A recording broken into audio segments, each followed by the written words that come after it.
Hi friends, welcome to our channel.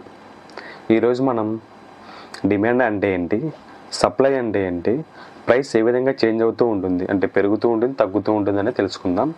First demand అంటే ఏంటంటే ఈ ఒక ప్రోడక్ట్ని కొనగలిగే డిజైర్ మరియు ఎబిలిటీ ఉండడాన్ని డిమాండ్ అంటారు. సింపుల్గా చెప్పాలంటే ఒక ప్రోడక్ట్ని కొనాలని కోరిక ఉండాలి, దాంతోపాటు కొనగలిగే సామర్థ్యం కూడా ఉండాలి, అంటే ఫినాన్షియల్గా మనీ ఉండాలని అర్థం. నెక్స్ట్ సప్లై అంటే ఏంటంటే ఒక ప్రోడక్ట్ టోటల్గా అమ్మడానికి అయితే ఎంత క్వాంటిటీ ఉంటుందో దాన్ని సప్లై అంటారు.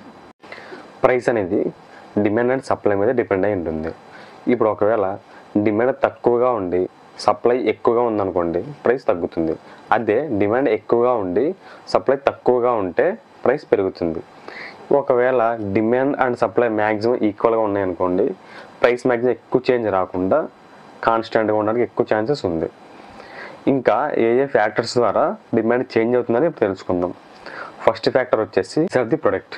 ఇప్పుడు ఏదైనా ఒక ప్రోడక్ట్కి ప్రైస్ పెరిగిందనుకోండి, డిమాండ్ తగ్గుతుంది, లేదా ప్రైస్ తగ్గిందనుకోండి డిమాండ్ పెరుగుతుంది. మనకు కామన్గా యూజ్ చేసే వెజిటబుల్స్లో టొమాటోకి ప్రైస్ పెరిగిందనుకోండి, ఇప్పుడు ఏం చేస్తారు, ఎక్కువ యూజ్ చేసే టొమాటోస్ని తక్కువగా యూజ్ చేస్తారు, అప్పుడు ఆటోమేటిక్గా డిమాండ్ తగ్గిపోతుంది. లేదా ప్రైస్ తగ్గిందనుకోండి, తక్కువగా యూజ్ చేసే వాళ్ళు ఎక్కువగా యూజ్ చేస్తారు, అప్పుడు డిమాండ్ పెరుగుతుంది.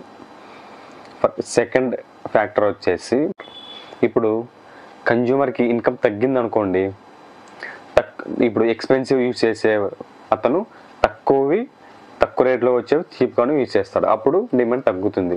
ఒకవేళ కన్జ్యూమర్కి ఇన్కమ్ పెరిగిందనుకోండి, ఫర్ లైక్ హైక్స్ కానీ ఇట్లా అయిందనుకోండి, తక్కువ రేట్ యూజ్ చేసే అతను ఎక్స్పెన్సివ్ కానీ లేదా మంచి బ్రాండెడ్ కానీ యూజ్ చేస్తారు, అప్పుడు డిమాండ్ పెరుగుతుంది. నెక్స్ట్ ఫ్యాక్టర్ వచ్చేసి price of the substitute products. ఇదేంటంటే ఏదైనా ఒక ప్రోడక్ట్కి ప్రైస్ పెరిగిందనుకోండి, దానికి ఆల్టర్నేటివ్గా యూజ్ చేసే ప్రోడక్ట్కి డిమాండ్ పెరుగుతుంది. ఫర్ ఎగ్జాంపుల్, ఎక్కువ మంది టీ పొడి యూజ్ చేస్తారు, టీ పొడి ప్రైస్ పెరిగిందనుకోండి, ఆటోమేటిక్గా టీ పొడి వాటిని తగ్గించేసి కాఫీ పొడికి డిమాండ్ పెరుగుతుంది. అలాగే price of the complementary product, ఇది వచ్చేసి ఏంటంటే ఇప్పుడు ఏదైనా ఒక వస్తువుకి డిమాండ్ పెరిగిందనుకోండి, ఆటోమేటిక్గా ఈ వస్తువుకు డిమాండ్ పెరుగుతుంది. ఎగ్జాంపుల్స్ దీనికి ఏది తీసుకోవచ్చు అంటే, మోటార్ వెహికల్స్ ఉన్నాయి, మోటార్ వెహికల్స్కి డిమాండ్ ఎక్కువ పెరిగి సేల్స్ ఎక్కువ అయ్యాయి అనుకోండి, దాంతోపాటు పెట్రోల్ అండ్ డీజిల్ కూడా డిమాండ్ పెరుగుతుంది. ఇది వచ్చేసి కాంప్లిమెంటరీ ప్రొడక్ట్స్ అంటారు. నెక్స్ట్ ఫ్యాక్టర్ వచ్చేసి taste and preferences of the consumers. ఇక్కడ ఏంటంటే కన్జ్యూమర్స్ యొక్క లైఫ్ స్టైల్ మరియు వాళ్ళ ప్రిఫరెన్స్ని బట్టి డిమాండ్ పెరుగుతూ తగ్గుతూ ఉంటుంది.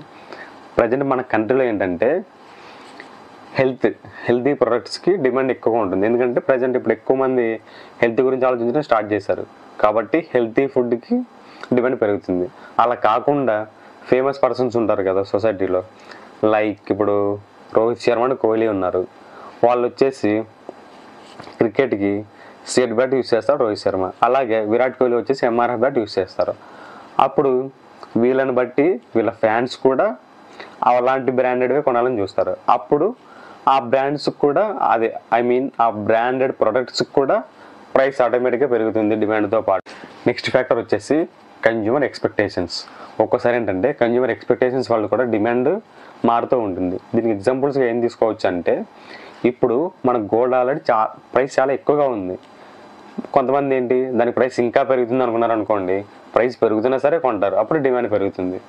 ఇంకొంతమంది ఏం చేస్తారు, గోల్డ్ ఆల్రెడీ చాలా పెరిగిపోయింది, ఇంకా పెరిగే ఛాన్స్ లేదని చెప్పి ఇంకా కొనడం ఆపేస్తారు, అప్పుడు డిమాండ్ తగ్గుతుంది. దీన్ని బట్టి వాళ్ళు ఆలోచించే విధానాన్ని బట్టి కూడా డిమాండ్ పెరగడం తగ్గడం జరుగుతుంది. ఇంకోటి ఏంటంటే, ఇప్పుడు ఒక్కోసారి కొన్ని పుకార్లు వస్తూ ఉంటాయి, ఇది డీజిల్ కానీ పెట్రోల్ కానీ ప్రైస్ ఇంకా పెరుగుతుంది, ఫ్యూచర్లో కొద్ది రోజులు పెరుగుతుంది అని అనుకున్నప్పుడు అప్పుడు ఏం చేస్తారు, అంతా జనాలు మొత్తం ఫుల్ ట్యాంక్స్ కొట్టించేసుకుంటారు, అప్పుడు ఒకేసారి ఉన్న డిమాండ్ కంటే ఎక్కువ డిమాండ్ పెరిగిపోతుంది. నెక్స్ట్ ఫ్యాక్టర్ వచ్చేసి పాపులేషన్ అండ్ మార్కెట్ సైజు. ఇదేంటంటే ఇప్పుడు ఏదైనా ఒక సిటీస్లో తీసుకోండి, డిమార్ట్లో ఏదైనా ఆఫర్ పెట్టారు అనుకోండి, డిస్కౌంట్లు ఎక్కువ ఇస్తున్నారు అనుకోండి, అప్పుడు ఒకేసారి అక్కడ చుట్టుపక్కల సిటీ కాబట్టి చాలామంది ఉంటారు జనాలు. ఒకేసారి ఆఫర్ గురించి ఎక్కువ మంది ఎగబడ్డారు అనుకోండి, డిమాండ్ ఒకేసారి పెరిగిపోతుంది. అలాగే ఇప్పుడు ఏదైనా కొన్ని కాలేజెస్ని ఎగ్జాంపుల్స్ తీసుకోండి, అక్కడ ఏదైనా ఫుడ్ది ఏదో ఒకటి పెట్టారనుకోండి, ఒకేసారి తక్కువ రేటుకి ఏదైనా అమ్ముతున్నారు అన్నారనుకోండి, స్టూడెంట్స్ మొత్తం ఒకేసారి వచ్చేస్తారు. అప్పుడు కూడా డిమాండ్ చేంజ్ అవుతూ ఉంటుంది, ఒకసారి పెరిగిపోతుంది. నెక్స్ట్ ఫ్యాక్టర్ వచ్చేసి అడ్వర్టైజ్మెంట్స్ అండ్ ప్రమోషన్స్. ఈ అడ్వర్టైజ్మెంట్ ప్రమోషన్స్ వల్ల కూడా డిమాండ్ చేంజ్ అవుతూ ఉంటుంది. ఫర్ ఎగ్జాంపుల్ ఏదైనా ఒకటి మంచిగా యాడ్ వస్తుంది అనుకోండి, లేదా దానికి ఆల్రెడీ మంచి బ్రాండ్ వాల్యూ ఉందనుకోండి, లేదా సెలబ్రిటీలు ఏదైనా ప్రమోట్ చేశారనుకోండి, అప్పుడు డిమాండ్ చేంజ్ వచ్చేస్తుంది, పెరిగిపోతుంది డిమాండ్ ఒకేసారి. ఫర్ ఎగ్జాంపుల్ ఐఫోన్ ఉంది. ఐఫోన్ ఆల్రెడీ అందరికీ బాగా తెలిసిందే, అది బాగా మంచి పాపులర్ బ్రాండ్ అని. దానికి ఒకవేళ ప్రైస్ పెరిగినా సరే మ్యాక్సిమం డిమాండ్ ఎక్కువ చేంజ్ రాకపోవచ్చు, ఎందుకంటే బ్రాండ్ వాల్యూ బట్టి. అదే నార్మల్గా ఏదైనా వేరే ప్రోడక్ట్కి బాగా వాల్యూ పెరిగిందనుకోండి, ఐ మీన్ ప్రైస్ పెరిగిందనుకోండి, వాడికి ఒకేసారి డిమాండ్ తగ్గిపోతుంది, ఎందుకంటే వాడికి అంత పాపులర్ కాదు కాబట్టి. అదే ఐఫోన్ ప్రైస్ పెరిగిందనుకోండి, అది ఆల్రెడీ చాలా బ్రాండ్ వాల్యూ చాలా ఉంది కాబట్టి ఎక్కువ చేంజ్ రాకుండా ఉంటుంది. ఇంకోటి ఏంటంటే పెద్ద పెద్ద సెలబ్రిటీస్ వాళ్ళు ఏదైనా ప్రమోషన్ చేశారనుకోండి, ఆటోమేటిక్గా ప్రొడక్ట్ డిమాండ్ పెరుగుతుంది. ఎగ్జాంపుల్ ఇప్పుడు మనం ధోనిని చూడొచ్చు, బూస్ట్కి ప్రమోషన్ ఇస్తున్నారు. అప్పుడు దానివల్ల సెలబ్రిటీ కదా, ఎక్కువ మంది అప్పుడు కొనడం స్టార్ట్ చేస్తారు, అప్పుడు ఆటోమేటిక్గా బూస్ట్ డిమాండ్ పెరిగిపోతుంది.